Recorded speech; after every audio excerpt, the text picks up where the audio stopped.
All right. So we are coming online. I'll adjust the levels as we go. But 3, 2, 1, and we're live. Jeremy LaKosh, welcome back to the podcast. Thanks for having me back, and thanks for asking me to be a part of this live broadcast experience. I'm happy to be here. Well, I think of you as the most dynamic, guy that loves novelty and trying totally new things. So when a live stream came up, I thought, who would be the best guy to have here? Jeremy LaKosh. So for people that have never listened to the podcast before, Jeremy LaKosh runs a retirement community in my hometown, although we did not grow up in the same town. And the reason that this is so interesting is my town was like a little teeny tiny college town, little very Christian community. And I left and Jeremy moved into it. And somehow you integrated into this kind of, it's not cloistered, but it's definitely an in-group place. And we've gotten to know each other. And it's amazing to be friends with somebody that grew up in your hometown that you never knew. Yeah, it's interesting, and it's also interesting, with Eureka, Illinois, and how many people tie into that community. So, I've been here in St. Louis for a couple of days.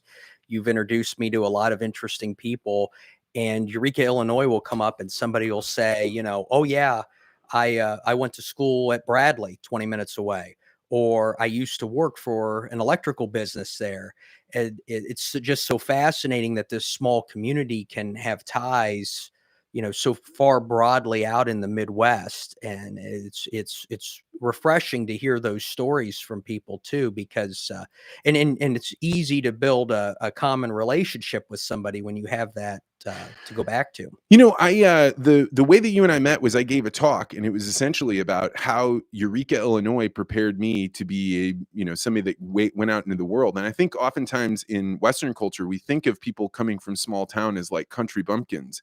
But I grew up in a microcosm. So in my hometown, there's a really deeply religious community called the Apostolic Christians. And in the town of 4,500 people, there were 13 churches. So it wasn't, do you go to church? It was, which church do you go to? And but then this also led to, we had a college in our town. We had a whole bunch of farming going on. We had little bits of industry. So I feel like for a young person, I got an experience of being in this hyper dense community that then showed you all these different aspects, so that when you went out into the rest of the world, it made more sense than if you grew up in a place like St. Louis, where you're just so tiny. It's really hard to know where you fit into the world. Yeah, it's an interesting point. Eureka has everything you would need to live in a community. You don't have to go outside of Eureka to get anything. And I think that makes it, I guess, a big, tiny town, if you will. And so when you do go out to cities like St. Louis, there's very few things that exist in big cities that you don't have in Eureka. We've also got a hospital, a doctor's clinic, just a bunch of different things, 2 nursing homes. Yeah, that's right. And so, I mean, there's every type of service that exists, and it does help, and I think that plays a role in people's success outside of Eureka when they do leave the community. But there's a big movement right now for people that are living in cities that are saying like, hey, the dream of being cosmopolitan did not work out the way that I wanted. And so now they're moving out to small communities. I don't think Eureka is growing massively, but in Missouri, there's a big movement. People are moving to towns of 10,000 people or less. And I was reading Charles Murray's book, Coming Apart. And he said, he had a statistic in there that blew my mind.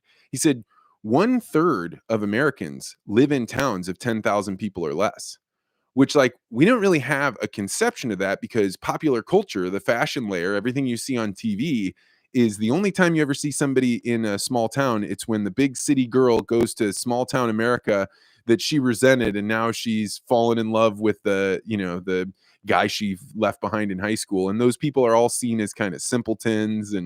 But people are running multi-million-dollar businesses in these small towns. They're just not doing it in the cosmopolitan way. Yeah, and you wouldn't even know it to look at them. They're very humble people. They're very down to earth. They look in your face, they shake your hand, they ask you questions about your life, they get to know you, and you walk away from that experience thinking that you might have just met the town barber, or the town, I mean, just somebody that works a simple job in the community. And yet they're one of the wealthiest people in the community and one of the most successful. Oh yeah, And so we both yeah. know the guy that did much of the building in Eureka in the last 20, 30 years, a guy named Don Litweiler. Hmm. And when I turned 16, my dad said, "Well, go down to Don's shop and ask him for a job. Like present what you're capable of doing." And he hired me and gave me minimum, a little bit better than minimum wage, but not much better. And that was one of the best jobs I could have ever had. I think about how hard it is for young people to get jobs nowadays because you have high minimum wage. But Don knew the value of what he was paying me was not in money. It was in, now I know how to swing a hammer. Now I know how to pick up nails. Now I know how to like run shingles up a ladder. And then you start watching people and you learn how to do these skills. And if you don't let young people do it because you've made the wage go so high, then somebody like me never meets Don Litweiler. I never learn, hey, anytime you're standing around, you can pick up nails. You don't learn that. Then all of the other things that happen because you learn how to be a good worker when you're a kid just don't happen.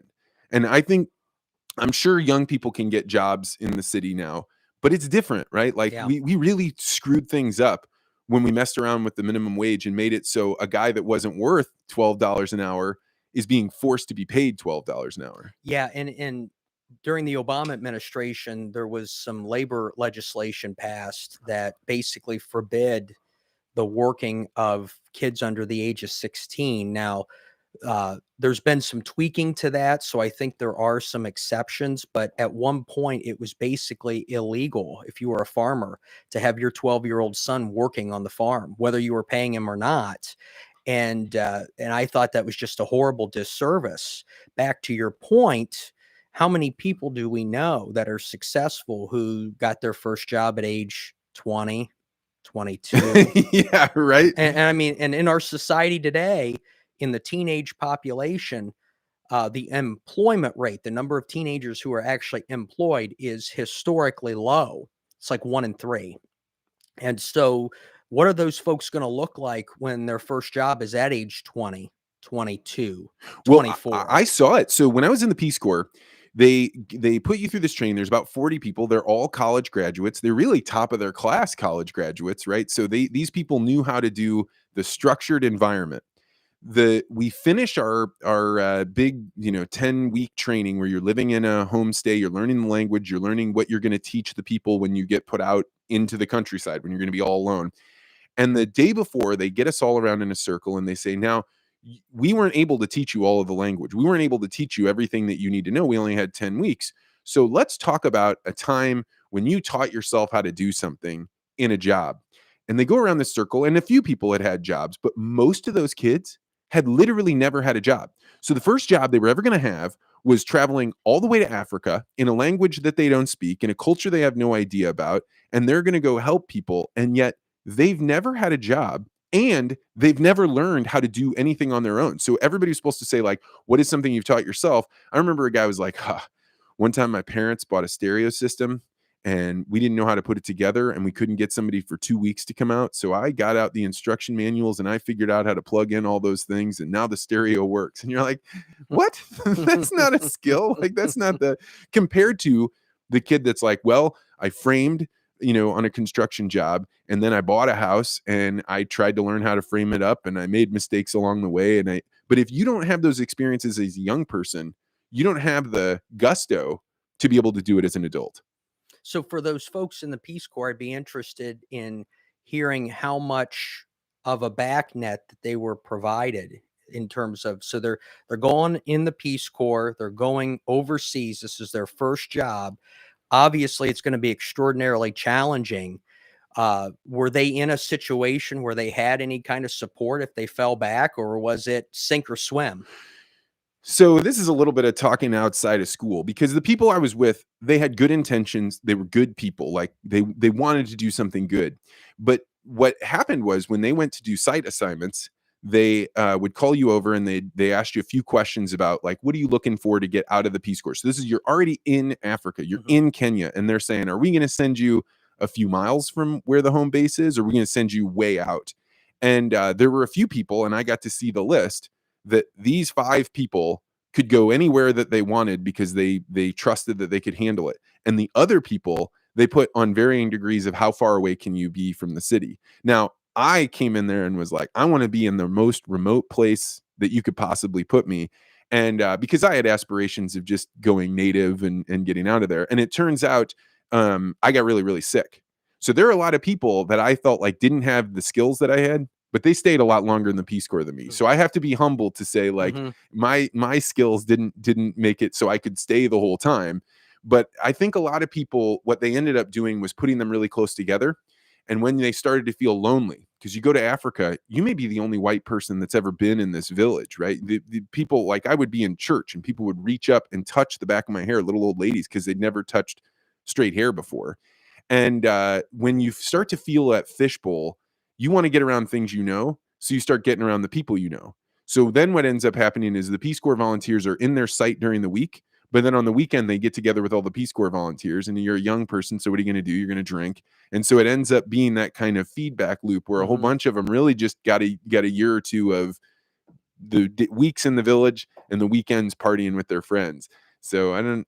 I asked the question because you wonder how much baptism by fire there is, and I'm currently reading about the Plymouth Pilgrims and their journey to America, and they faced a similar challenge in that they lived in the Netherlands for about 12 years, and they were in a situation where they didn't know the culture, they didn't speak the language, and and what they began to see was their children were becoming Dutch.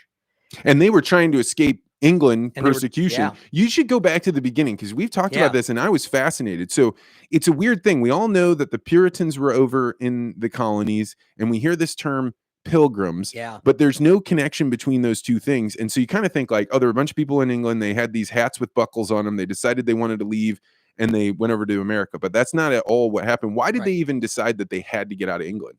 So, yeah, it's interesting because when you, and this is why I do my podcast, Historical Context, is to give people contextual understanding of what occurred in history. And I tell the story from the viewpoint of the participants of history, not what some academics saw 300 years later. And I'm right now working on the Plymouth Pilgrims and the Plymouth Colony. And what actually happened there is in 1607, the same year that Jamestown started, but 13 years before the Plymouth Colony started, the Puritans of England, a group of them, a couple hundred, decided to leave because they felt that the Church of England needed to be separate from the state. So they believed in the separation of church and state. And I think they may have been one of the first, they were definitely one of the first groups in the world to believe that. They could have been the actual first. And they, But see, okay, so just to clarify, yeah, because the Catholics definitely felt like there was a pillar that was royalty, the monarchs, and then you had the papacy. So you did have some sort of separation of church and state because they were two different pillars, right? People were under a monarch, but then they could also be Catholic. So that when you say they didn't yeah, believe in the separation of church and state, how is that different? the, that there was tying in between the church and the state there, and I'll point to Spain during the time of Columbus. There was a dispute between Spain and Portugal about where the exploration line, the line of longitude, should be drawn, and the Pope at the time was Spanish, and the Spanish sent an envoy to the Pope, and he created a papal decree that said, "Here's what's going to happen." And a year later, they actually, Portugal and Spain, sat down and negotiated a new line. And so what the Spanish government did is they tied in the papacy to break the 1-1 tie to avoid conflict. And essentially that's where, so there was physical separation, but they worked together all the time. So but what the Puritans believed in is they believed in, you had the church here, an independent congregation. It wasn't, there was no leader outside of the church. It was independent congregation. And the state of England was completely separate. So people in government and people in the church interacted with each other, but they weren't of, the same faith necessarily. And it was really bothersome to William Bradford, who was one of the leaders of the Plymouth colony, that the Church of England was essentially run by King James. And the persecution piece of the Plymouth Pilgrims is true. I mean, they jailed them. They And banned. this is what, so they're saying, hey, we're a different religion. We don't believe in the Anglican Church or the Right. Church of England. So we're going to be different. We're going to wear these buckles on our hats, and we're gonna meet in secret. So that's what they did. They met in secret, and they had church services in secret. And when they got caught, they'd get jailed. And so they decided around 1605, 1606, we are going to leave England. We're going to go to the Netherlands. And this is where a lot of people don't understand this. Well, before we get there, because Yeah. you told me something that I never really put in context, the stockades, right? Where they would Yeah. put somebody, they'd bend them over and they'd put their hands in and they'd have to stick their neck through. And you said if they got caught, maybe they'd have to spend an afternoon in the stockades where people would come by, mock them, and it'd be really painful Yeah. to be in that situation. And they were like, we're tired of this. Yeah, public humiliation. And they had some of that in Jamestown as well, in the Jamestown colony here in America. It wasn't that exact type, but it was, you were basically restrained in a public setting and humiliated for, a whole day or something. And so that's what they did in England as well to the Puritans. And so, so they faced persecution, but they did not go to Massachusetts because of that persecution. They went to the Netherlands, and they left, and it was illegal to leave. So they had to kind of smuggle themselves out of the country. And it took about a year to get everybody over from Plymouth, England to the Netherlands. And I think that the pronunciation of the town is Leiden that they settled in. And they got there, and they realized, maybe like somebody who leaves to go to the Peace Corps for the first time, that they spent everything they had to get there. So they show up poor and they don't speak the language. So what do? They can only take menial jobs. You can't be a craftsman in a country where you don't speak the language. Yeah, you don't in know what kind of cupboard 1607. somebody wants. Exactly. You Yeah. don't know. Yeah, you can't communicate. So they ended up being the minimum wage workers, if you will, in the Netherlands. And what ended up happening is the children who may have wanted better lives, or maybe they wanted better lives for their kids, the children started assimilating with the Dutch culture. It'd pick up the language a lot faster. It's just like people today, your Yeah. kids are the ones that figure out, hey, what's cool, what's not cool, how do you behave? And so your parents end up looking silly and old fashioned, and you're like probably getting married, hooking Yeah. up and moving into becoming Dutch then. So fast forward a decade later, about 1617, the Puritans, I call them the Plymouth Puritans, and I'll tell you why I distinguish them from the Pilgrims a bit later. But they're sitting there in the Netherlands, and they're saying, my kids are speaking Dutch, they're getting married. We're not going to exist as Englishmen in a couple of generations. We will be gone.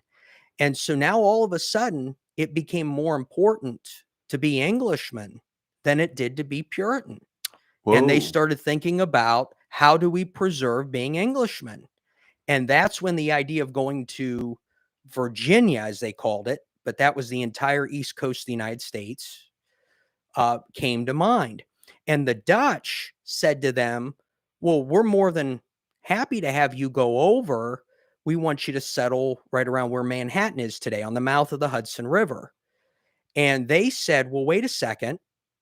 We're trying to escape Dutch culture. If we go to where they're going, we're going to have the exact same problem. So we need to have our own colony. So they appealed to King James and said, can we get a charter to settle in New England, which New England was a new name for the northern part of the East Coast. And King James said no. And about a year later, in the spring of 1619, they actually physically sent somebody over to try again at the patent, and he said yes. And don't know exactly why he changed his mind necessarily. Maybe they saw money coming in from Jamestown and the tobacco, where they said, okay, but they had to cut a deal. And that deal was about 40% of the people that went over had to be what they called merchant adventurers, tradesmen, merchants, non-Puritans. These were English, probably Church of England, Anglican people. And William Bradford, in his writings, called the mix of the group Pilgrims. So that's why you have Pilgrims and that's why you have Puritans. Puritans are that religious sect, but Pilgrims are the people who mixed together, the Anglicans and the Puritans, who went over on the Mayflower and established the first colony. And so that's how all of that ended up happening. And, I'm only up to, I'm not even at the first Thanksgiving yet. And I've read like 400 pages of primary William Bradford, Edward Winslow, a man named John Robinson, who was their pastor, the Puritan pastor in the Netherlands. And I don't even think he ever came over. Some of them stayed in the Netherlands. Some of the Puritans stayed in the Netherlands. And obviously, we don't know of that presence today. So they did assimilate in. The thing that's been fascinating about your historical context, the one that you did originally, or actually it wasn't your first one, but a little bit later, with Columbus, when he's like first exploring the New World, you now are discovering that my understanding of Columbus was like a Disneyland understanding. It was like there was a guy named Columbus and he sailed over there, and I hear he did a bunch of bad things. But then you start learning about the details of it, and you realize, like, my like knowledge of this, it's not just that it's wrong, it feels like it's been hijacked. It feels like whatever I've been taught about history is so myopic, so slimmed down as to be like propaganda in some deep way. So when you think about, you haven't gotten to first Thanksgiving, what is your intuition about the difference between the way we think about Thanksgiving and the way that it actually happened? I think that the first Thanksgiving was probably some type of English ritual that was already in place. So there's going to be some things that they did that you can actually tie back to England. But at the where I'm at in my reading right now, I'm just a few months ahead, and the Pilgrims did a much better job making friends with the natives than the Jamestown colonists did. And So say more about that. So yeah. people have no concept of Jamestown, or or at least I didn't. So Jamestown, there was a lot of conflict, not only amongst the colonists and the natives, but amongst the colonists themselves. They were putting people to death in their own colony left and right for violating different laws. And the whole reason that happened, in my opinion, is because there was a food shortage when in Virginia itself amongst the natives and the colonists when the colonists arrived. So fighting for food became the priority for survival, and that's why natives and colonists were killing each other. But it's also why I think colonists were killing each other. They created these stringent martial laws to try to control people's behavior because they would go out and do these terrible things in the name of trying to survive. And so Jamestown, uh, frankly, the Jamestown colony should have probably been abandoned. They should have gotten back on the boat and came back over to England and said, look, things there aren't working. And Plymouth should have been the first colony that we talk about as a success story, because when they came over, it wasn't that food was plentiful. It was that a plague had killed 90% of the natives in New England, a plague of unknown origin. And so now food was available and the population was so small that the Pilgrims were able to come in and share those resources and build relationships with the different native tribes. You bring up the idea about how people were behaving when things were scarce. And I think that that's something that even myself, the only thing I can do is read about when people were living in environments where they didn't have literally everything that they could possibly need to survive. Not necessarily thrive and be entertained and, Right. have all these things, but like the human animal operates differently in times of lean. And as a human that was born in this modern age that we live in now, I don't really have a sense for that. I a little bit in Africa, where you'd see people that were living on the edge, but even those people weren't starving to death, right? There are people in Africa that don't make it because they don't have enough food. But it's a funny thing to think about, like this entire aspect of the human psyche, where you don't really know what you would do if you were listening to your baby cry and not have food. You don't really know Yeah. what you would do if you're hungry and you see somebody else eating and you don't know when you're going to eat again. because then I think you really do come down to a much more base primal level that we don't experience as Yeah. human beings. It's hard to even predict how we would behave because all we have is the ancient writings of what it was like when people were like that. So yeah, tying in your Columbus comment with that, I think that history just naturally for human beings gets diluted over time because people aren't living in that era anymore. And so what survives is only what you read about essentially from a third party, because a lot of Americans don't realize how many primary sources are out there to read from first experience. And so what ends up happening is you have this fairy tale version of Columbus. It gets diluted down, it gets broken down, it gets chopped up. And the school system has only so much time to teach it to you. So now it gets rushed. And so now you have this different viewpoint. But what has happened, to your second point, is we are now living in the age of plenty. And so the age of plenty, which has existed in this country for decades, now has produced a generation of people who look back on what happened during Columbus's era, and they start judging those individuals based on their cultural age of plenty experience. Well, I would have never done that. Well, I would have never done that. And then so that's creating and it's inserting politics into our history, which is so inappropriate, because if you read Columbus's actual writings in that, there was plenty of politics going on then. You do not need to judge anybody from a 500 years later standpoint. Just read what they wrote and you'll see there's plenty of politics existing then. And that's why I'm trying to do what I do. I want to place people as close to the moment as I actually can, and try to give them an experience. And as the number of primary resources expands as you get into the 17th and 18th century, what I'm hoping to do is alter that into where it's almost a current events type deal, where you feel like you are living in that historical moment and you don't know what's going to happen next, because I've brought it down to such a deep level that your understanding of history, like, Plymouth Pilgrims were persecuted by England. Well, if I tell you the story of them going to the Netherlands, you're like, well, wait a second, what's going to happen next? That's what I want to do for things like the American Revolution and the very beginnings of American history and American government. And and for me, it's a journey, and I think it's going to be really fascinating to try to live that as close to a current event as possible. Yeah, and I think there's no better time than right now, because in our culture, when you live in a time of plenty, and people, in my opinion, people have right now a very serious lack of meaning, and they feel a hole in their lives. They have their food, they can be entertained at any time with just not even pushing a button, right? Just flicking your finger, Mhm. you can be constantly entertained, and yet there's some sort of gap that people feel.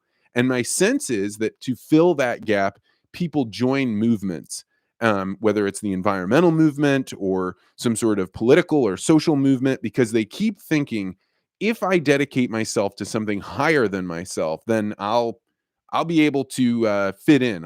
This void that I've had will somehow get filled. And it's the Samo Buria, who I had on last week.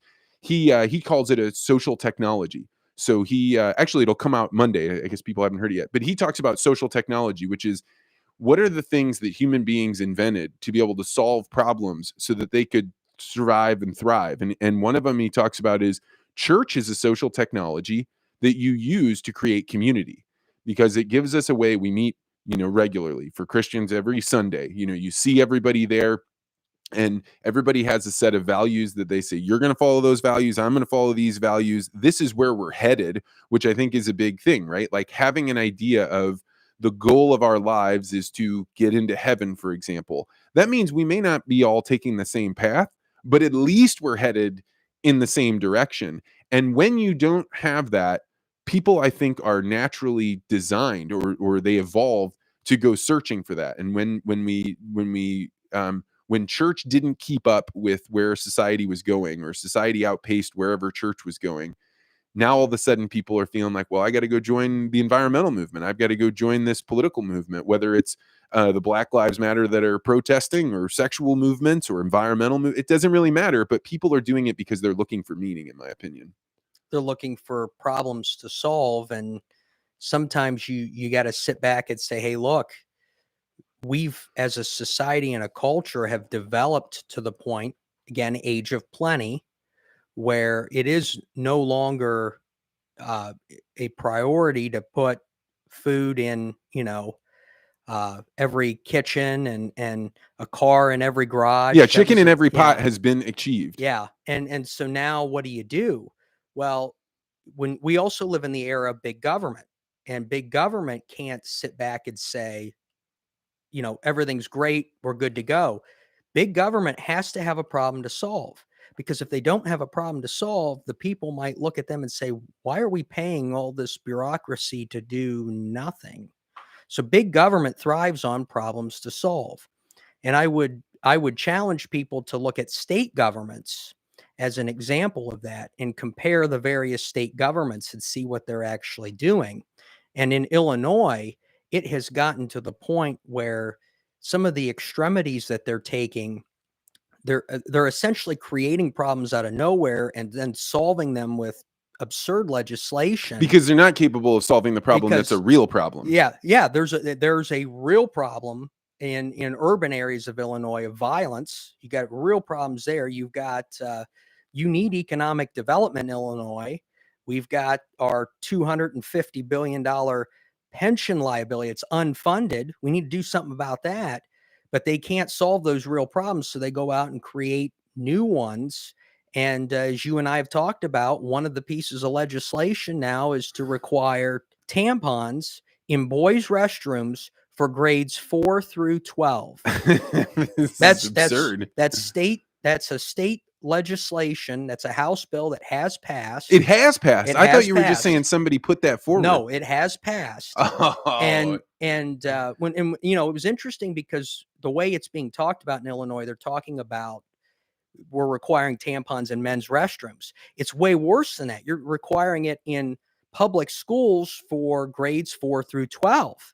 So, and in grade 4, you're sharing the same bathroom as a 5 or 6 year old boy. Yeah, a second grader. I mean, where I went to school, which still exists right now, Davenport Elementary, fourth graders go to the same bathroom as the second graders. So if you have to put it in for fourth graders, now all of a sudden second graders are looking at that and saying, what is that? What are they for? And you're taking them out of the Garden of Eden. Children should be able to live in an environment where there's a whole bunch about life that they don't have to think about. There's really only 3 real phases of life. There's the reproduction phase, there's the reproduction phase, and then there's the reproduction phase. And that pre-reproduction phase, it's so tiny, it's so fleeting, and once you're out of it, there's no going back to it. Mm-hmm. And so if you take children and you say, hey, you should know about these things in the reproductive phase, so that way you can think about things like sexuality or attraction or gender at all, right? You should stop thinking about what you're thinking about as a child, learning about dinosaurs, figuring out the names of the animals, discovering what you love and you're getting better at, and you're forcing that in there. I mean, I don't really see a big difference between putting tampons in a fourth grader's bathroom than I do about putting signs up about human sexuality. I mean, it is straight up a decision where you're not allowed to not send your kids to school. Right. So this is like forced propaganda on children. And no matter how you feel about the issue, why are we taking children in the pre-reproductive phase and forcing them into the reproductive phase? Because you can't go backwards. Right. Yeah. And the ultimate hypocrisy here is that several Illinois state legislators send their children to private schools who are not governed by that legislation. And that's where, I'll say it here and I'll continue to say it each time a public education bill comes up. If I track down an Illinois legislator that supports this bill, but they send their children to private school, I'm going to challenge them to then indoctrinate or put that indoctrination into that private school. So every Illinois legislator who supported this tampon bill should be pushing their private school that their children go to putting those in the boys' restrooms there too. And I tell you what, I know for a fact it's not going to happen. It's the ultimate hypocrisy where and it's a really sad situation. But I think, Well, because we're using children mhm, as the lever of yep, politics, which like that's evil. That is, expand, yep, you know, for me, the definition of evil is creating suffering where it does not need to exist. mhm, There are problems that need to be solved. If you focus on this one and then you take children who should be in a phase where we've got a walled garden around them, they get to live in this place just for a small brief period of time, and then they've got to deal with the chaos of the world. But you say no, because we don't want you to look at the fact that we're not handling pensions. We're going to make the entire media cycle, we're going to make all these podcasts talk about this issue, because if they don't, then they're stuck with a second grader being exposed to tampons being in the bathroom. I yeah, think the better punishment here is the legislators that vote yes for this. Anytime boys flush tampons down the toilet and plug up the plumbing, a legislator should be called to clean that thing out. That, yeah, I think that'd solve the legislate. It shouldn't be a janitor that has to do yeah, this. Get the legislators that thought it was so yeah, important to make this happen. yeah. I agree with that, and ultimately, we'll probably see this get revoked. It'll probably uh, early on, it'll get executed. It'll be a total disaster, and then it'll go away. And the reason that'll happen is because there are a lot of parents in Illinois who are moderate voters. They are sitting on the fence and they go one way or the other every 2 to 4 years. And when these Democratic legislators start seeing an independent come to their meetings or write to them and say, hey, I don't like what's going on here. This is a problem. Why are you doing this? It's not going to be about, well, I need to preach to them so that they understand my way of thinking. It's going to be, oh no, the voter base is shrinking. We need to do something to expand the voter base, because that's their primary motivation. The Democratic Party of Illinois, now this isn't a national thing, it's the Democratic Party of Illinois, always crafts policy based on the movement of the voter base. And I'll give you an example the other way. They were going to pass a bill that required you to put a meter in your car, and you were going to be taxed per mile with toll roads, with everything else going on. They put that meter in, and the people revolted. I mean, there was, and they early on in their hearings, they were like, this is a great thing. We got the technology. This is great technology. It'll be great revenue. It's perfect. It's a good way to get away from the fuel tax, the declining revenues of fuel tax because of electric vehicles. This is great. People got mad. I mean, mad. And they couldn't have pulled it fast enough.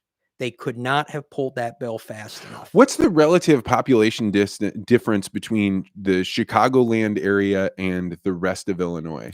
Cook County has approximately 40% of the total state population, according to the Federal Reserve. So, and that was in 2010. And in 2000, it was 44%. So Cook County is shrinking faster than the rest of the state. But here's what's funny. If you look at the Illinois Senate districts in 2000 had 50% Cook County in them. So 50% of the Illinois Senate districts had Cook County in their geography. Even though Cook County went from 44% to 40% of the state's population, they added a Senate seat. How did that happen? Is gerrymandering? Gerrymandering. The same people that control the legislature control the maps. And we just went through it again. And what I'm hearing is it's going to obviously be worse. They do it behind closed doors. They ram it through the legislature quickly, and then they get the governor to sign it. And nobody knows what the maps look like until they're passed. So there's no public inquiry. There's no hearings. There's nothing. Is there a better way to draw those maps? Is there like a way that you would do it where it's not like, hey, you got control from the Democrats and now Jeremy gets it, so he's going to draw it his way? Is there a way to do this far less partisan? I think technology could help here, and utilizing software systems to draw maps up based on population density. I'm a big proponent of every single legislative district being within 1% of a population of another. But what they do I don't understand. What does that mean? that means if I have 100 legislative districts in Illinois and there's 12 million people, that there's roughly 120,000 people per district. Okay.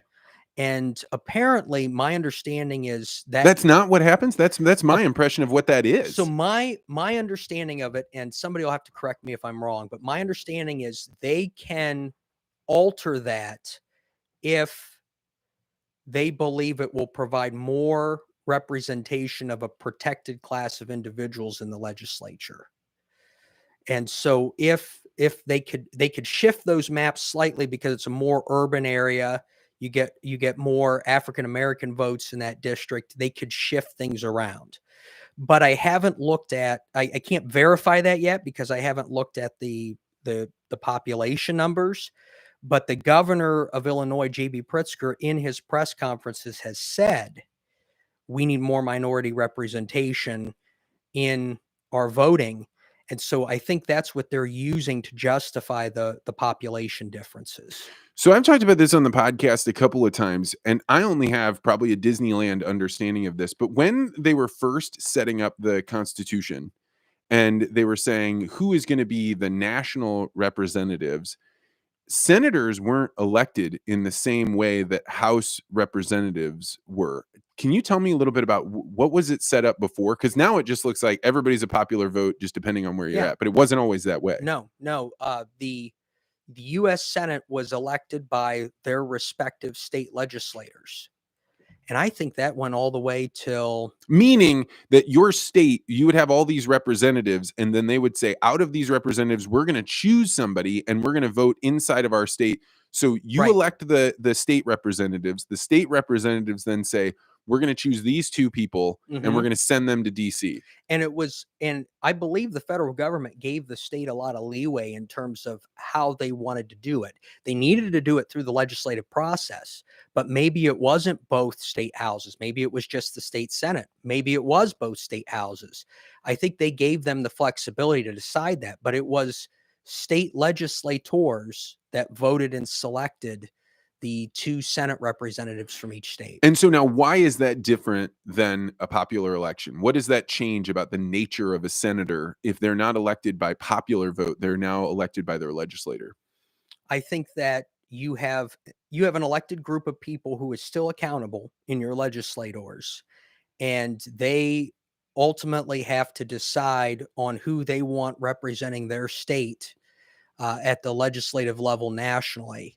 And so I believe that more prudence was probably done in terms of that process. Finding somebody that would be a somebody. balance between the two, as Yeah. opposed to the right one or the left one. And now, as long as we can, we're going to hold that seat and try and tilt things towards the national level. I think that's the main impression. So I had interviewed a guy named Dr. Barry Flinchbaugh, and he said one of the big things that changes when you set this, that senators used to be focused really on their state. But now, because they're in this popular election, what they do is, to gain power, they have much more interest in being a part of the Democratic Party or the Republican Party. So instead of representing the state, they're now a part of the larger national machine. And all it does is go to centralizing government control. And now we live in it. That's the only world I've ever lived in. I've only known it where senators were directly elected. But I think it's only made the process of ruling by mob that much worse. Yeah. I guess it would be considered more of a move towards a total populist idea, and it's probably going to come up again when we decide whether or not we're going to continue with the Electoral College. What do you think on this? You think the Electoral College survives into the next age? For right now, I think it does, but I wouldn't be surprised if proponents of eliminating it bring this Senate thing up and say, well, we changed this and it worked just fine. And I guess there's a point to what Dr. Flinchbaugh said in that, my U.S. Senator, Dick Durbin, he's been in the job 35, 40 years. Who knows how long? He's a career politician. But I rarely hear him talk about Illinois issues. He talks a lot about what's going on in other parts of the country. So does my governor, by the way, too. He likes to weigh in on social media about what's going on somewhere else. And it is a little annoying, honestly, when you see that. But I do think the Electoral College will survive because I see the rural urban divide as getting worse. There's a lot of friction there, but to the credit of the people that live in the urban area, and I'm going to get a lot of flack from my rural friends for this. They do bend under certain circumstances. And so if the rural side gets enraged enough about the electoral college, the urban side will let it go. And I know that when I believe it was Elizabeth Warren really brought this up, the rural side of this country really didn't like it. And so I don't think right now it gains steam. Well, that's an interesting perspective. We had a chance just yesterday to go to America's Central Port, which is essentially the farmland coast in St. Louis. It's where a whole bunch of cargo comes off of ships and trucks and goes on the river down or upstream. And it was really interesting because they were talking about how, because the LA ports and the West Coast ports are so full and so backed up, and there's so many problems going on there, that now shipping companies are saying it's worth doing the 2 or 3 days of extra transit or paying the huge fee to go through the Panama Canal in order to be able to get your stuff up to Louisiana and then route it up through the Mississippi River. And I think for a long time, what most people don't understand how important transportation is to the politics of the country, right? If you have grain and you can't get it out of the country, that grain is essentially maybe not worthless, but is worth a hell of a lot less, right? There's not that many people that are going to buy it. So the fact that the ports are growing and that they're able to not just move grain up and down the Mississippi, but now can start bringing in cars and electronics and steel and route around that, then you start having these dense urban populations who derive a lot of their power. People don't realize ports are deeply important. Those are powerful things. And by having multiple routes to get your goods out, it helps the rural areas, I think, retain some power to be able to control their destiny. But if all of your ports run through major cities and all of those cities are oriented away from the electoral college, you can end up forcing the people in the countryside to be peasants, that or serfs that just serve the cities. Yeah, I mean it's very well possible, and I know if you go back to your home county and talk to people, they'll argue that they kind of feel that way now, and that all of the politics of the state of Illinois is coming mostly out of Chicago, little out of Springfield, little out of Decatur and Champaign area, and that's it, and they're not having any say in what goes on, and they're, for the most part, they are correct there. But if you get angry enough, it's fascinating how the political party that controls Illinois will back down from something. So you're an interesting character in the way that you have had to deal with government. So we've had you on, we talked about your A Government's Guide to Mm, Exploiting the Elderly, but it's an interesting thing because I don't think I maybe I've called the legislator one time to make something move, but you really do pick up the phone and call people. So what is your kind of operating model? How do you decide what you're going to spend your time on, who mm. you call, what you pay attention to? Because you seem to make the gears move at least a little bit, based on the fact that you generate energy. You get angry, in your Yeah. own words. So I have a great state representative. His name is Tom Bennett. He has one of the largest districts in the state of Illinois, and that's thanks to gerrymandering.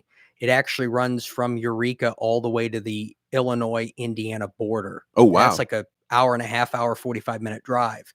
And I often, when I introduce Tom to groups, I'll say, do you know why Tom has such a large district? And they'll gerrymandering, and I'll say, no, it's because he does such a great job and he's probably going to get a larger one come 2020. But Tom, you call his office and he has an outstanding chief of staff there. Her name is Deb Karch. And I'll say to Deb, I've got a problem. And I'll explain to her what it is. And I'll email her the documentation and they get right on it. And they talk to very high level people in Illinois government. So it's not like they pick up the phone and call the driver services office that's right there in Roanoke. No, they'll call somebody that reports directly to Jesse White in the Secretary of State's office. And they'll say, look, this is the problem that I'm having. And before coronavirus, it was very effective. But because of coronavirus, where we've now sent government employees home to do nothing and get paid, nothing's getting done. And so they are now having a frustrating time with getting things done with the government. The big thing in Illinois is unemployment fraud. Man, is it out of control. Unbelievable. I hope that somebody comes in and audits that when it's all said and done. I'll be shocked if less than $1 billion was fraudulently taken from Illinois taxpayers in fraudulent unemployment claims. So how does somebody get a fraudulent unemployment? I wouldn't even know how to do that. So it's done a couple of ways. First, it's done by actual individuals filing unemployment claims. So when COVID hit and the $1,000 sweetener, whatever it was thrown in there, I got hit with more unemployment claims in my business than I had total employees. What? Yeah. I had more unemployment claims than I had total employees. None of my current employees quit. None of my current employees filed. Everybody was a former employee of mine who filed. I had one person who showed up to work for one day and then quit. No call, no showed. 15 months later, when COVID hit, filed an unemployment claim. And the way the state processes those is you have 10 days from the moment they file the claim to send back an appeal. And you got to consider the fact that the post office is going to take 3 days to get it to you and 3 days back. So during COVID, when the unemployment claims flooded, I got stuff that was filed on April 10th that I had until April 20th to reply back to, postmarked April 23rd. Whoa. So there's no way for you to it's play in already that been game. automatically approved. And those people should be getting a check. And that's charged against you, right? You pay as a part of, like, for every employee, you're paying into a fund that says, if for some reason we have to let this person go, they're going to be able to collect benefits. So that way they're not starving in the streets and they can find another job. Your business is taxed based on the amount of claims. It's like an insurance thing. You pay based on your claims. And that was the case until June, when the Illinois state legislature voted to exempt employers from taxes, from unemployment claim taxes during COVID. So originally for 3 months, I thought that was going to be the case, but then the state legislature came in and nixed it. And that tells you how bad the fraud is. Oh, because they knew everybody's getting hit with this. So there's all these. Yeah. So instead of them saying, hey, we're going to start enforcing and making government employees do their job and vet this and create a process and invest in technology that would automatically deny claims, we're not going to do any of that. We're going to make the employers exempt from unemployment taxes. That's how they solve the problem. Meaning less money goes into the unemployment system. The fraudulent claims still keep flowing, and the financial situation actually gets worse. But they did that to appease the business owners because, again, like I said earlier, they got mad enough about it. You know, it's somewhat of a morbid fascination that I have with the state of Illinois, because I see how bad the political situation is, and I keep thinking it's going to fall apart tomorrow. And yet it doesn't. Like, there was a period of time where if you mowed a lawn for let's say you're at the Capitol, you're the guy that got hired to mow the grounds, it would be something like 12 or 18 months before you would get paid for that. And I think, well, eventually people will just quit mowing the lawn for the state, because who can have an 18-month period where they don't get paid for work that they did? How is it that the state of Illinois continues to exist when they're in such arrears on bills, when they're so behind? How do they keep going? So they have just ended their vendor backlog, but it lasted for 13 years. So from 2008 to 2021, the state of Illinois owed billions of dollars to vendors that they couldn't pay. And that, to me, anytime a member of the Illinois controlling political party says we respect businesses, that's my ultimate BS card, because you waited 13 years to take care of that. Yeah, to pay bills. Bills. Yeah, that's right. And then they had a press conference. We've paid all our bills because we're financially competent. But what they actually did is they went out and borrowed $10 billion in short-term bonds to help cover some of that. And then they took the coronavirus stimulus that they got and used it to cover the rest. So the reason that these bills are paid isn't because they're fiscally competent. it's because they went out and borrowed money from a different source and then took a bailout from the federal government.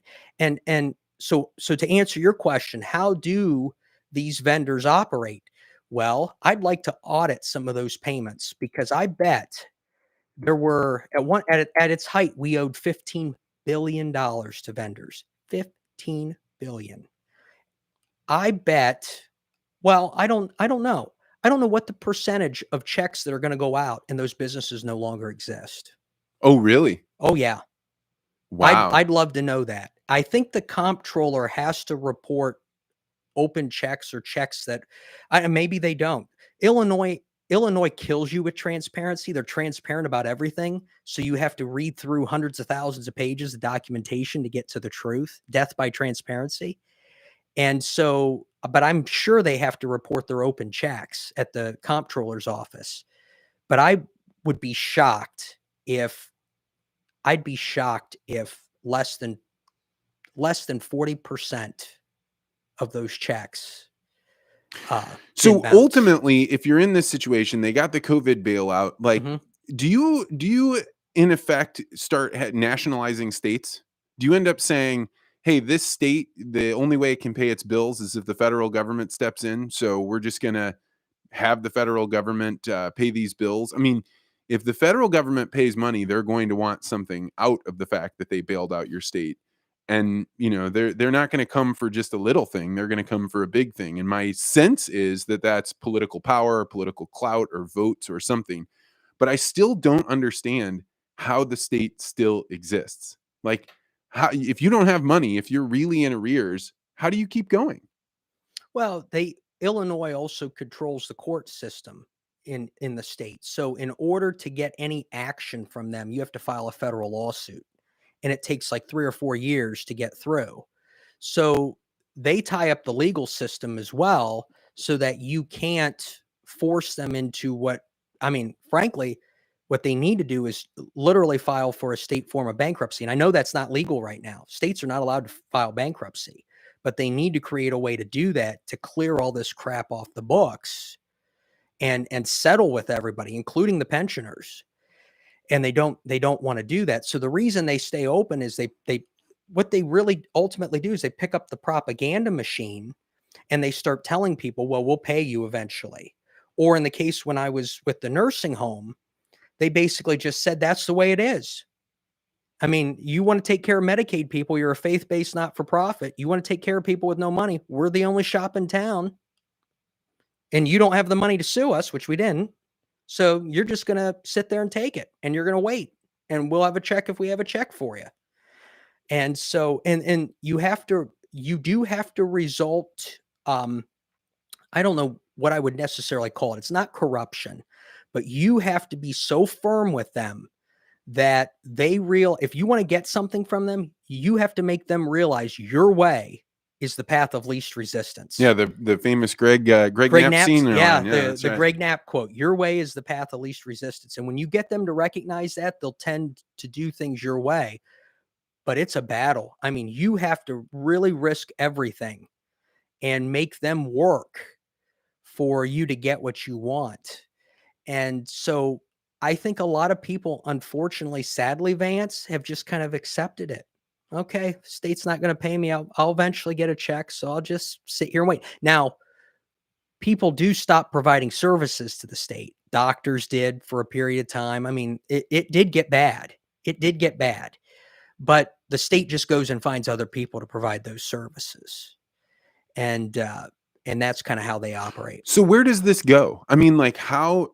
because so I've been trying to not be in doom loops. In fact, going to see America's Port made me be like, hey, there is a lot of industry going on. There is a lot of goods moving up and down. We got to be on the river. We got to see, people moving giant barges through the channels there. Like it was neat. That actually was like a very hopeful thing for me. Mm-hmm. But then when we look at the political situation, I get into a doom loop where I'm like, anything the government touches is so negative and so bad that I think like I can't look at it, right? Mm-hmm. Like then my life becomes consumed by thinking about these things, and they're putting tampons in fourth graders' bathrooms. Like, but how long what happens in a society where this is what happens in the States? Like, You know, I don't feel doom loopish, and the way I stay out of it is I look at the community I'm living in, and my wife and I are very blessed to be there, and the people around that community. And what we need to start doing as a community is pushing back. And frankly, the way to push back with the tampon issue is say, we're not going to put them in the bathrooms. Come and enforce it. Come and enforce it. Let's make this a public issue. And all of a sudden, what will happen is that bill will become a facade bill where it's actually law, but we're not actually going to enforce it type deal. And so I think the way to stay out of the doom loop is you pick your battles and you know who to pick them with, and you stay firm in what you do. And you realize that with the people around you, the allies that you have, that it's going to be a bit of a fight to do. But like I said earlier, you get mad enough, those people cave. They don't have morals. They don't have morals. Well, I mean, it may be a better way to put it is they don't have a long-term interest in fighting with you. Right. They don't have a foundation of a belief set that is in any way, shape, or form static. It's this constant wobbling of trying to make the voter base happy enough to continue to stay elected. So if you come in and represent a threat to that voter base, they're going to give up whatever the policy is in order to keep that voter base moving. And like I said earlier, they've had some ideas that they've just absolutely loved and killed the second that the anger level reached a certain point. And to give you an idea of how little they actually respect the populace as a whole, they actually had press conferences when they killed some of this stuff, complaining about the people being angry about it. So, I mean, yeah, I should say they don't have any morals. I should say that their belief system is so fluid, you can't really pin them down. And I mean, they support the environmental movement, but they don't support cleaning up their own neighborhood. Or they'll say they support cleaning up their own neighborhood, and then you go down the street with a camera and there's trash everywhere. It's stuff like that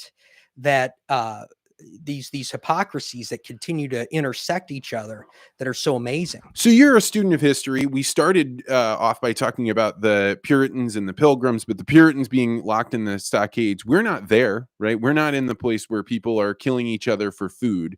So there's some level of balance. But I always like to ask the question, is today seem like things are on fire because we're living in it right now? Or is it actually different than it was in the past? Because, so, you know, like you go listen to, I quoted this with Ben Anderson a couple weeks ago on the podcast. Like, it's like you listen to Billy Joel's We Didn't Start the Fire. Those things seem like pretty serious issues that he's talking about throughout the, 60s, 70s, and 80s. He seemed pretty worried about that stuff. Are we the same level of worried right now, or is something tangibly different about our society than it was when Billy Joel was singing We Didn't Start the Fire? I think social media has changed things just a little bit. It's allowed people to either panic faster. So I think some of the reason why we may be a little more amped up than we were is because of social media and the 24-hour news cycle. You know, when we were kids in the 1980s, the only source of information was the evening news. There wasn't a 24-hour news cycle. There wasn't an internet.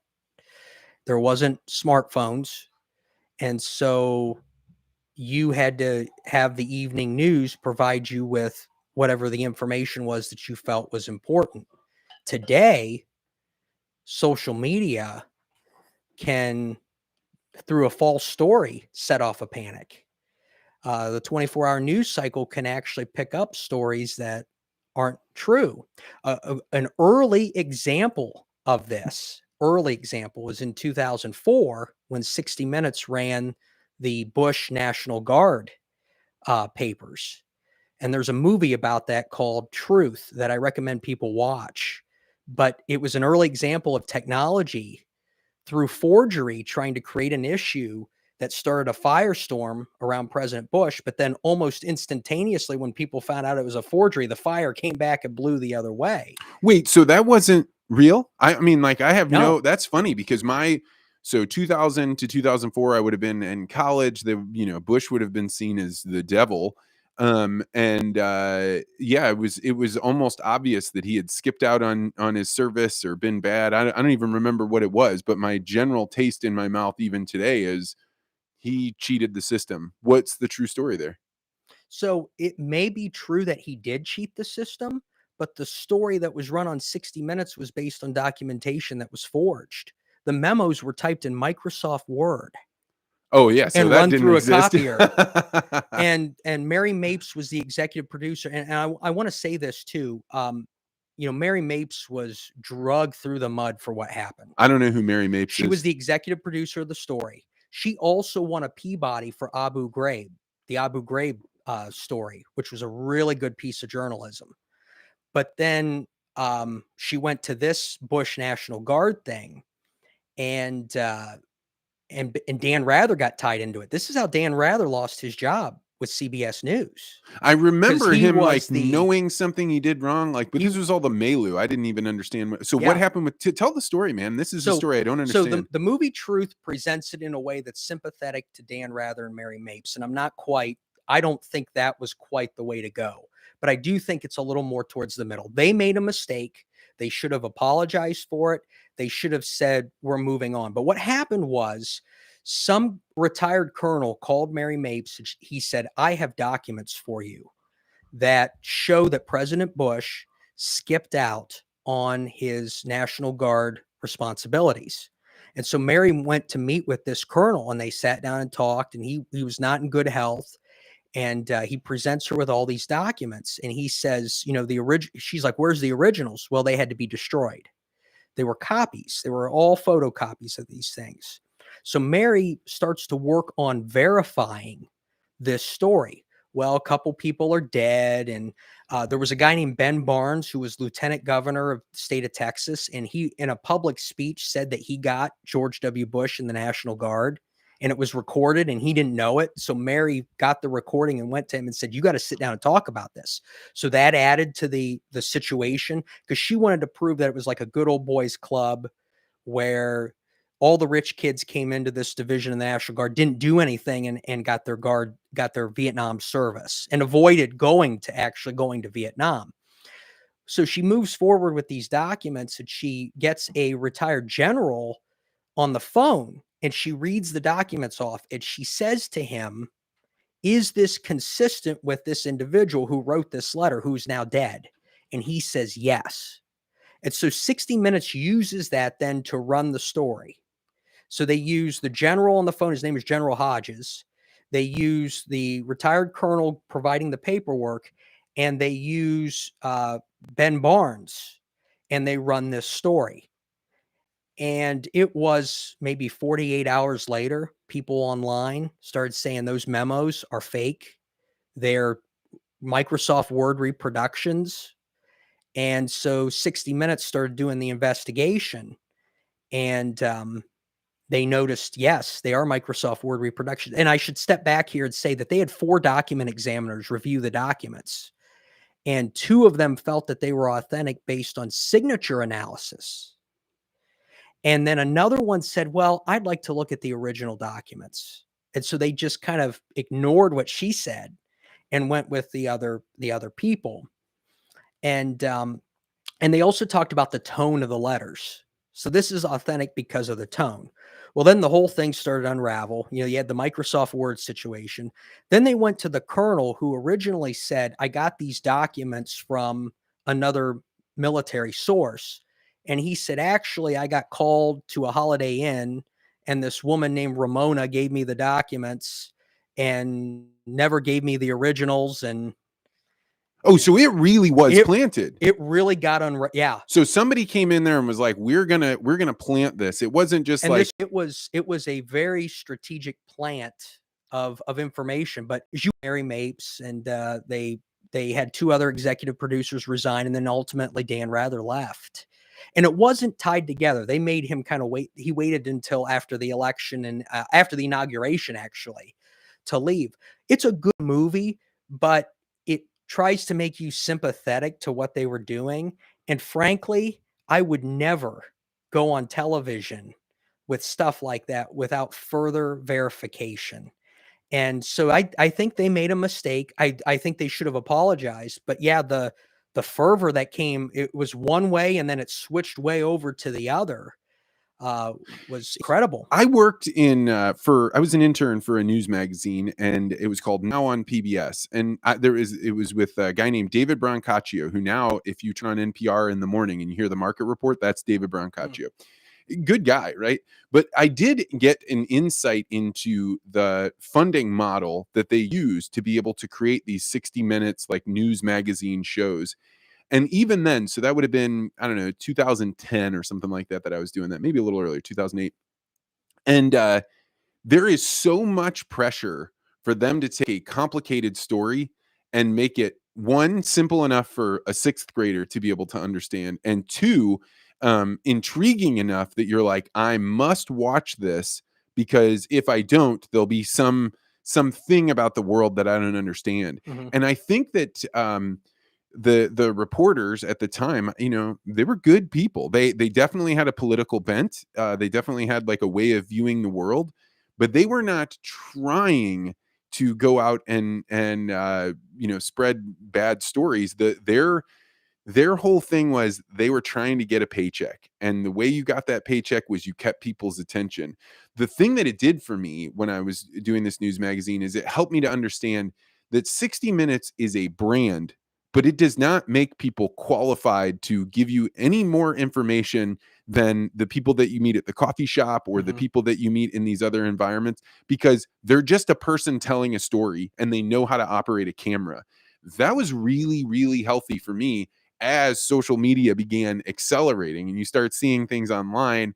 And it's so easy to agree with the thing. It's so easy to propagate the ideas that you agree with about how bad the other guy is or how good the other one. I mean, and I can even tell right now, as you're telling the story, like, I'm far more conservative than I was certainly as a grad student, right? So as I hear you telling the George Bush story, I'm like, oh, I bet they treated him badly. And then I'm like, I'm pretty sure he probably didn't want to go to Vietnam, and I'm pretty sure he had the power with his family to not do things right. So there's probably some truth there that somebody was trying to get out, and then they just get off the track and they go further and further and further. And I think social media has turned regular people into the same incentive structure as those journalists that are just trying to get the feedback that they're looking for, so that way they can keep going.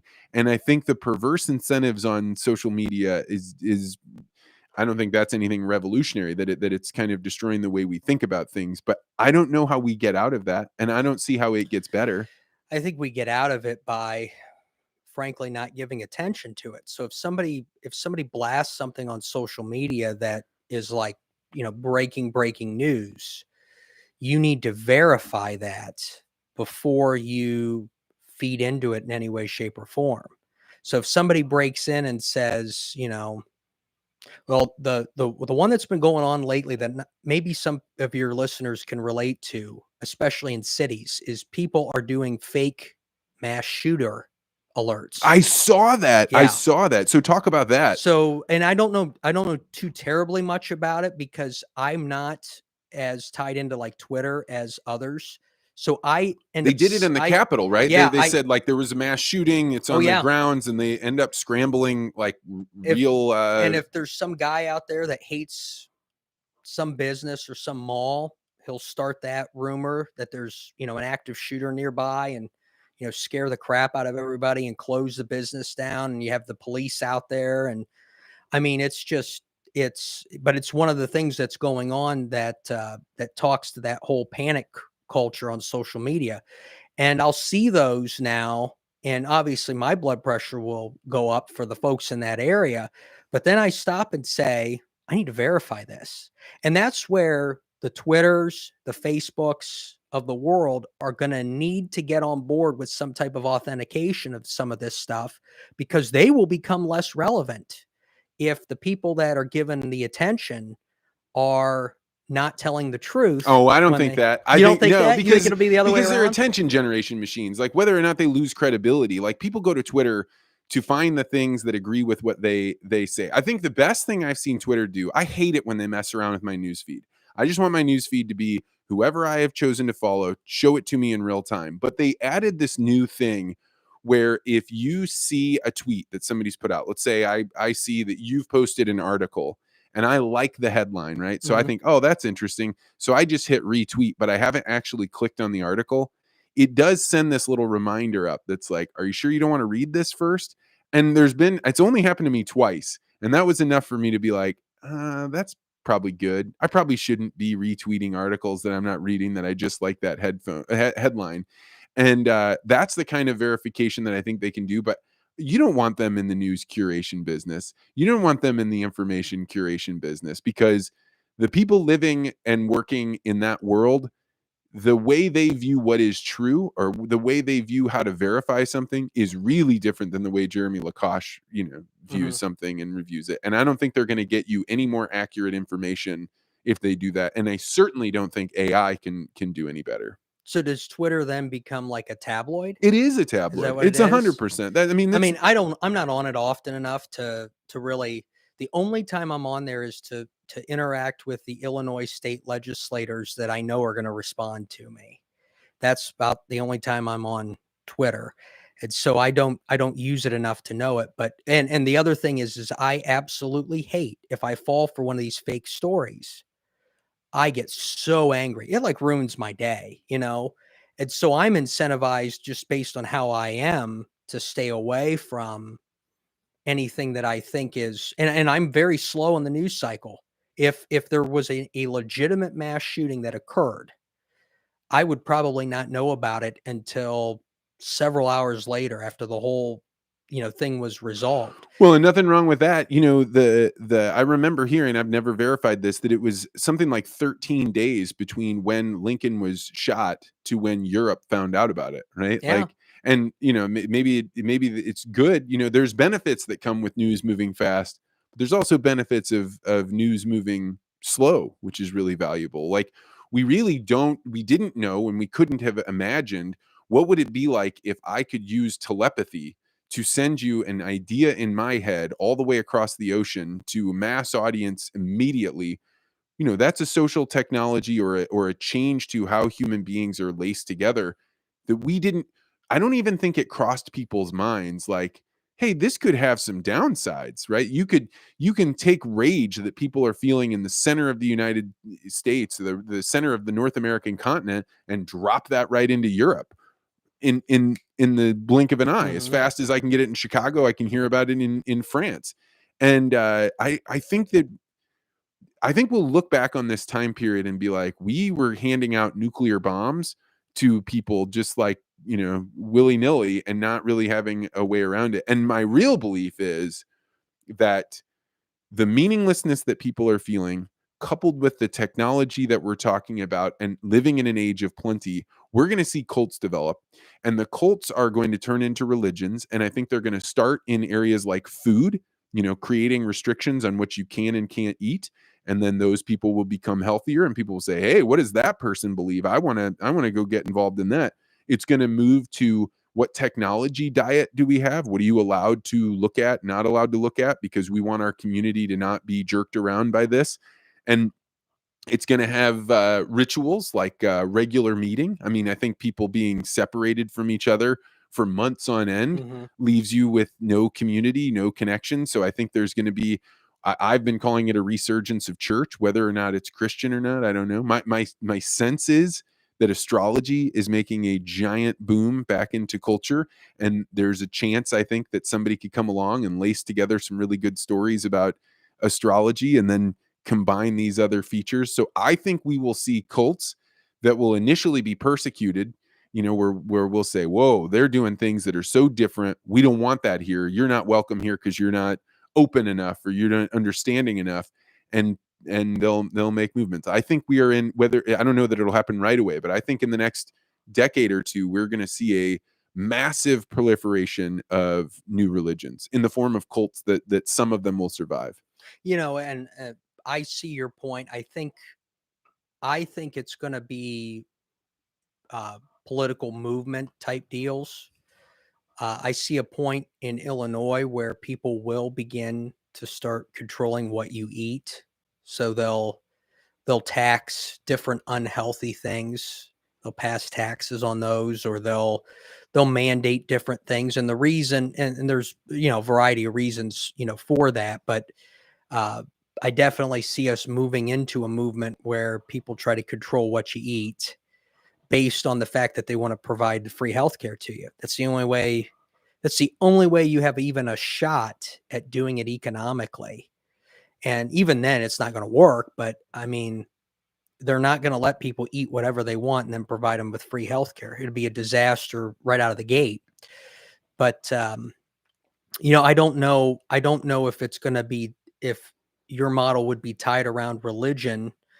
Mainly, I think it'll be tied more around politics than anything, I or think social issues. we like, just like we started this conversation about where is the line between the social technology of government and the social technology of a church or a Mhm. religion.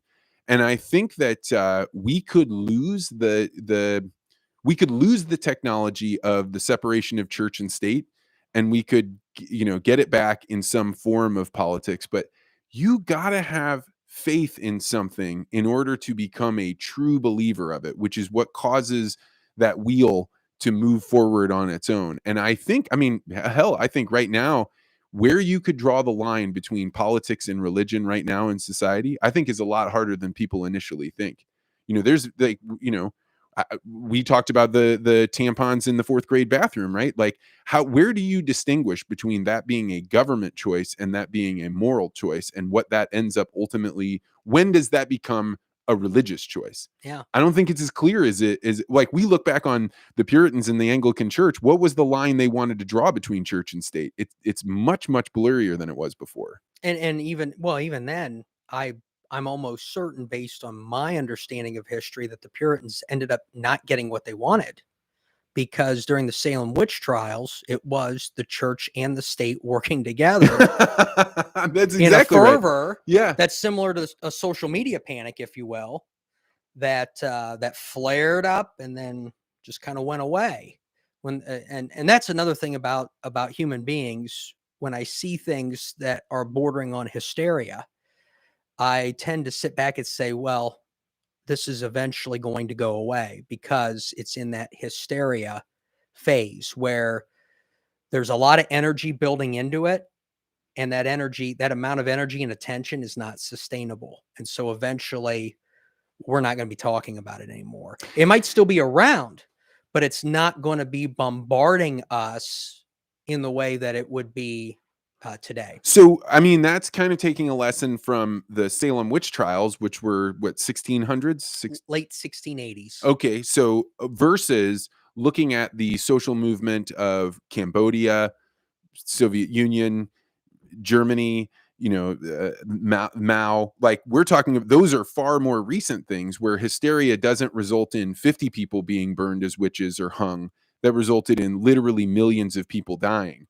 So, to me, when I look back on history, the idea that we're in this age of acceleration lends more towards hysteria resulting in millions of people dying as it does to 50 people and having it be contained. I mean, I think if you went out on the streets and asked the average person how many people were killed at the Salem witch trials, they'd say hundreds or thousands, right? They don't understand it was actually relatively contained. But also, you told me this last night that I didn't know, that the Plymouth community was really only started with like 50 or 70 people. It was very, very small. Yeah. And yet that small group of people holds such an important place in our history that it's a very different thing. So I don't know, man. I don't mean to go into the doom loop, but I think that I do think that the idea that if we just hold our breath long enough, that the fervor will end.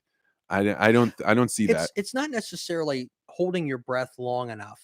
There will be opportunity to step in and represent, I get, for lack of a better term, a counterculture that says, hey, look, don't you think we've overdone it here?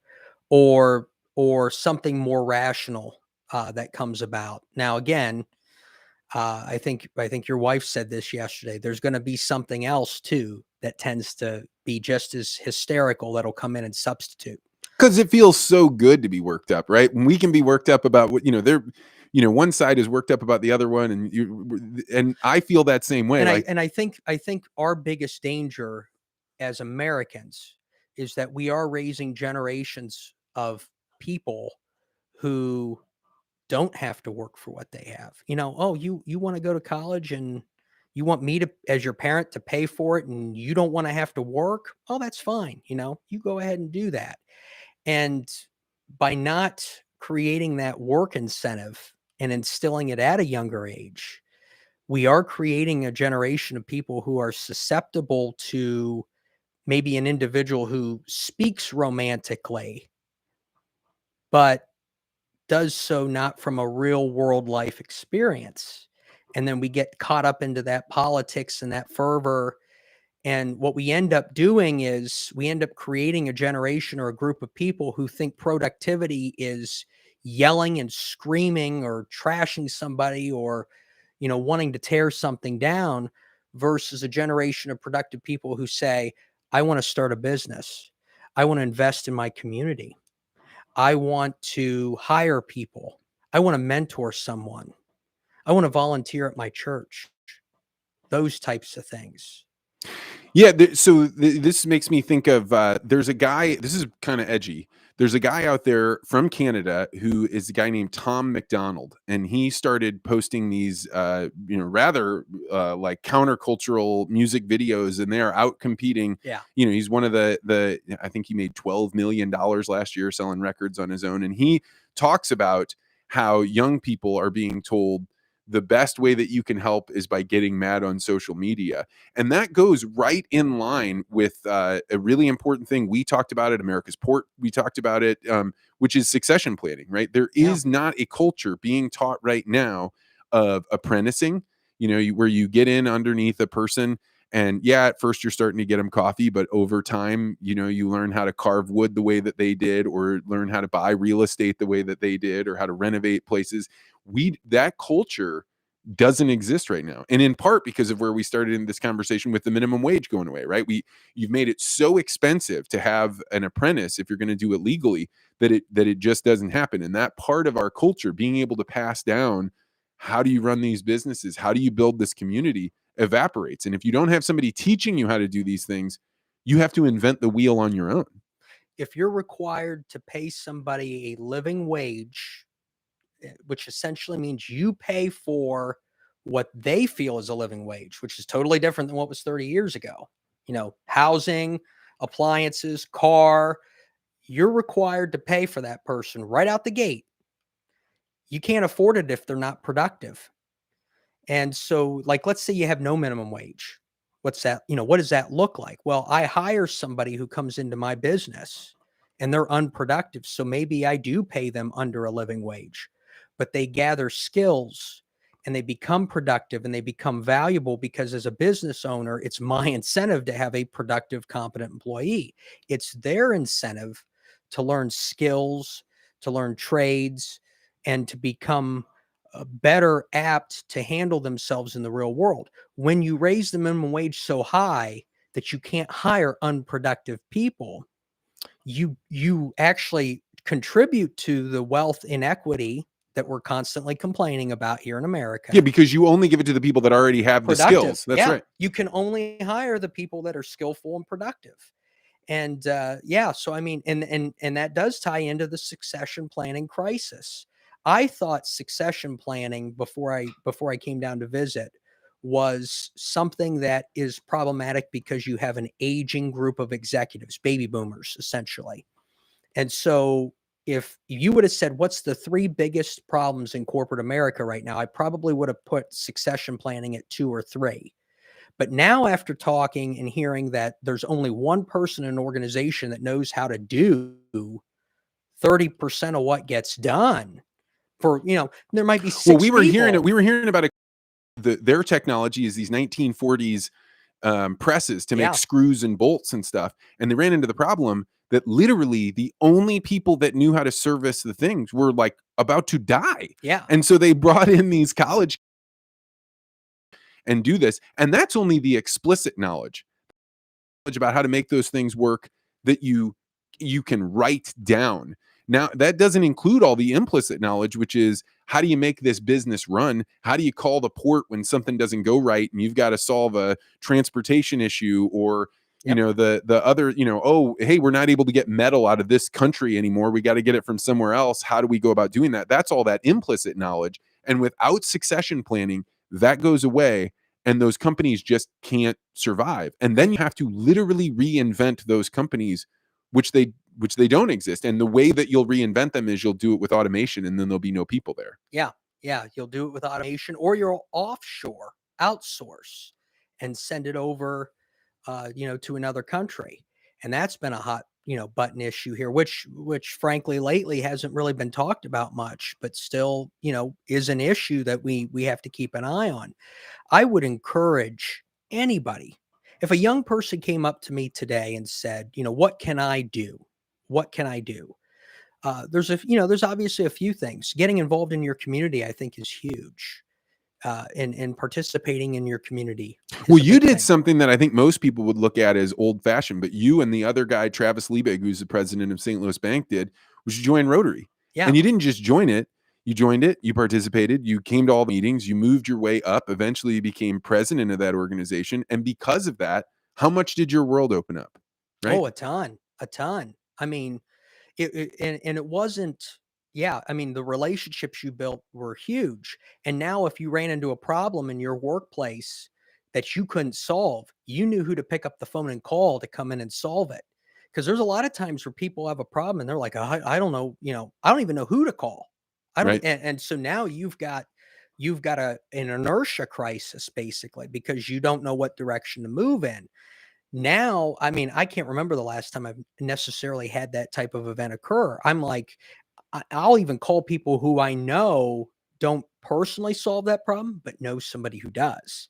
And so Rotary definitely opened that door up for me. But I'd also advise young people to go out and purchase an asset that is not their home or their car. Purchase an asset that must produce a return to improve your life, whether it's a barber shop, an empty building, a vacant piece of land, whatever it is. Go out and start doing that. And then also invest in yourself for the skill set. The example you gave of the old businesses, the old equipment, and somebody had to come in and fix that. Young people are natural learners if you give them a problem they're interested in solving it. It may not be the first person that walks in the door, but there'll be somebody. And if young people today would go around and look for real problems, the business on my corner over here, they have a problem that I'm willing to invest in to help them solve. Things like that. Well, and it's not exactly easy. You have to go to places that are not luxurious. So yesterday, after we got done with America's Port, we got a chance to go visit Ben Anderson, who bought a house in a part of St. Louis called it's north of Del Mar, which means like it's in a rougher part. In fact, we made jokes about like, is it going to be safe for us to go visit Ben's house? I don't know. I'm going to take my little daughter. I don't know if this is a good idea, but we go there and you see he's like, hey, I bought this house for, I don't know, $1,500. And then now he's been living in it. It doesn't have a good air conditioning system. He's had to like suffer through cold water showers every now and then, but he was able to buy an asset and slowly add money into it. So it wasn't like he had to have a pile of cash. He didn't have somebody coming in and saying, here, let me write you this check so you can go get all this done. And he's been building it. By the time he's done, even if that house is not something he can sell, let's just imagine it's not. First of all, he's had a place to live, basically rent free. And then second of all the things you learn about installing tile, about wiring. He talks about the fact that he was scraping his door. It had paint all over it. And he was scraping it for days and days and days. And finally, one of his neighbors across the street comes over there with a heat gun and says, hey, if you run this heat gun over this paint, it just comes right off, right? And so then he learns that. And now Ben will never again have to learn that lesson. Yeah. He knows it. It's integrated. And all of the other things about finding contractors and, when you hit a problem you don't know how to solve. And that's the way to do it. It's not, you don't have to have a pile of cash. All you have to do is figure out where is a low value thing that my work and my ingenuity can make it a higher value thing. But it's a hard thing to do. And if you haven't had a job until you're 20, you're never going to do it Yeah. because you don't have the confidence to do Yeah. it. You don't have the confidence, and that goes back to the sense of community. The guy across the street comes over. It says, "Here, try this," and it makes you better. That's the community at work. And it's interesting to see the revitalization that is beginning in that neighborhood. And I'm very excited for that part of St. Louis because I think there is a ton of opportunity there and people coming in and, Beautiful houses that if you beautiful tried to build houses. them now, Yeah. it would cost you $1 million. We're Yeah. talking about late 19th century brick homes that have, as Ben, told us, 3 layers of brick, and they're very well built. And I mean, they had to be very well built. Some of them have sat empty for 3 decades. Yeah. So, and it's no light remodeling need that's done, but anytime he needs help, he's reaching out to a member of the community to do it.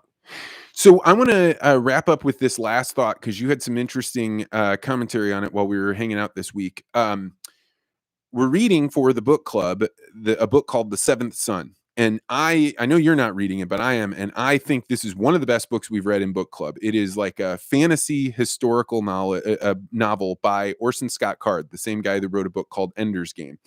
And in the book, I'm not giving away anything. He says, Benjamin Franklin said that the best thing that he ever invented, it wasn't the trifocal, it wasn't his discovery of how electricity works or these various technologies. The best thing he ever invented, in fact, the only thing he ever invented, was the idea that you could be an American. And I really thought about this. And basically the story is, and I thought this was fictional until you told me otherwise, that he was like, well, how are we going to bind all these people together? They're all different. They come from different races. They come from different religions. They speak different languages. But one thing that we all are is Americans. We're living here. And that bound people together. And that by having a shared identity, now they could have shared purpose. And I thought, oh, isn't that cute? It's in the book. And I was telling you about this. And you're like, no, that's actually the way that it happened. Yeah. Benjamin Franklin may have very well been the first American. And the reason I say that is because he attended one of the first multi-colonial conferences. It was called the Albany Congress in the 1750s. This is before the Stamp Act. This is before any of the issues you read about causing the American Revolution. And in that meeting, don't necessarily know Franklin's contribution in terms of what he said, but the "Don't Tread on Me" flag came out of that meeting. It didn't come out of the American Revolution like people think. It was, a 1775 thing. No, 1752 at the Albany Congress is when Benjamin Franklin created that illustration that eventually morphed into, the rallying cry of the United States. And so he is probably one of the first people that tried to bind everyone together. Now, and of course, I'm going to be reading a lot about different things as we go along. So I may see something else. Bacon's rebellion, which was in the latter half of 17th century. I don't know much about it. It occurred with a Virginia planter who rebelled against the colony, ended up dying of typhoid fever, which thus ended the rebellion. But he may have actually been successful had he not gotten sick and died. Don't know very much about it. I'm interested, though, because some of his writings have survived, things like that. So maybe he was one of the first people that said, hey, look, we need to be working together with other people and trying to do things. I don't know. But it appears as if Benjamin Franklin, if you say Benjamin Franklin was the first American, it's probably pretty legitimate. So before I have you give a pitch for historical context, I'd love to hear your quick thoughts on the Articulate Ventures Network, why you're in there and what value you get out of being in there. So yeah, the Articulate Ventures Network is great. It's a group of people, we're now numbering into the 60s, who have varying professional backgrounds, but they're interested in deep conversation. They're interested in how things work, why things are the way they are, and they want to dive far beyond the superficial of what you see. And one of the greatest values to me in that group, quite frankly, is it actually connects me to the agriculture community better than any other way that I can think of. And so I can learn about agriculture by asking sensitive questions. The Ring brothers are in there. Why is the price of cattle not rising? Everything else is going up. Why? And they have an explanation for it. In fact, a very good explanation. So you learn a lot more about how things work by being in this group. And Kate Crosby's another great example of, she taught us how sunlight affects different plants. So you can't plant a tulip in the month of August and expect it to grow, because the sunlight distribution is decreasing and it only activates when it's increasing. And that's why they come up in March and April.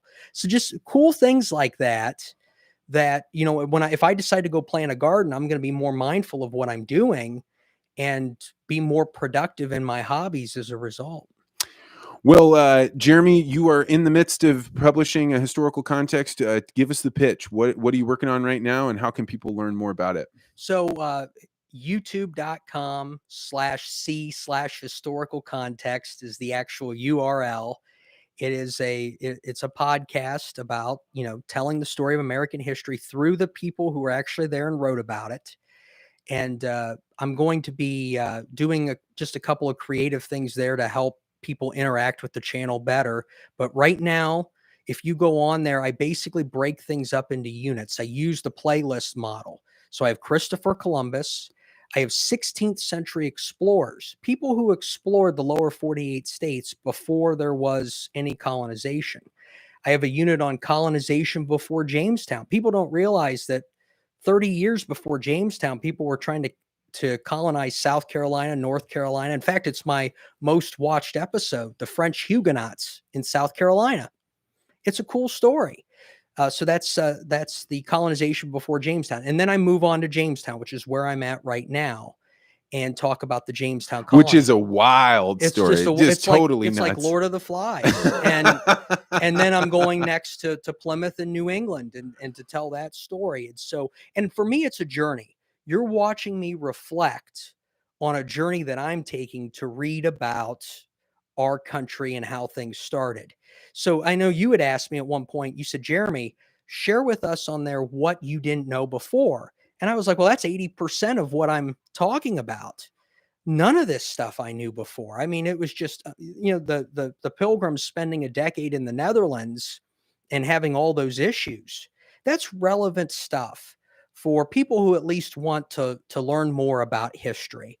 It's not going to be a channel for everybody, but I think that if you want to hear the stories that are being told, to come on over. And I invite listeners to share information with me. I had somebody actually reached out to me and sent me a Google Drive of thousands of pages of documentation that they had saved and gone out and looked at. And I was like, I couldn't believe it.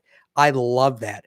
I want people to come in to interact and to share other things that they want me to look at. But I'm going to go as slow as I possibly can to tell that story, because I don't want to skip over something that becomes relevant at a later date. I want to source, where did this movement come from? Where did this happen? In the American Revolution, there's over 30,000 primary documents related to the American Revolution, and I can't wait to read them. Well, Jeremy LaKosh, author of A Government's Guide to Exploiting the Elderly, my good friend, thanks for coming on the podcast. Thank you, Vance. So I don't know. You know how to shut this thing down, Ben?